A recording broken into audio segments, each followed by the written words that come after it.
A Nazi soldier released a military dog, ready to let it tear the man apart. But unexpectedly, the man pulled out a match and set himself on fire. The military dog stopped in its tracks, unwilling to continue. The officer immediately ordered the soldiers to shoot the man. In a desperate bid to survive, the man jumped into the river and sank to the bottom. The German soldiers, holding their guns on the shore, assumed he'd surface for air. Sure enough, after the man had been underwater for 5 minutes, he reappeared. The soldiers quickly pulled their triggers, and soon the water turned red with his blood. Seeing this, the officer ordered a soldier to dive in and retrieve the body. But when the soldier went under, he found no trace of the man. Suddenly, the man emerged from behind the soldier, slashing his throat with a knife. The man then sucked the oxygen out from the soldier's throat. The soldiers on the shore saw the water turn red again and were terrified.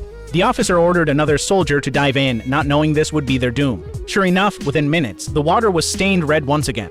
Seeing this, the soldiers panicked. One jumped into a boat and tried to flee, but was shot dead. Strangely, even after the soldier died, the boat kept moving. It turned out the man had hidden under the boat and escaped to the other side.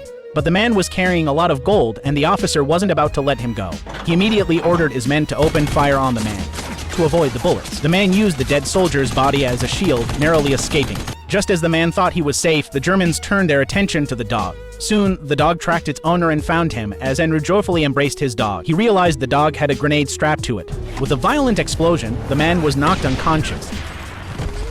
When he woke up, he found himself captured by the Germans. But instead of killing him, they decided to torture him slowly. After a while, the man stopped struggling, but to their surprise, the moment the Germans left, the man opened his eyes. He had been pretending to be dead to survive. He had stabbed a steel bar from the wooden stake into his wounded leg to relieve the pressure on his neck. The next day, a German plane flew low over his head, and the powerful air blast knocked the wooden stake loose. The man had been given a second chance at life. But thinking about the gold that had been stolen from him, his hatred grew. He swore to himself that he would get back what was rightfully his.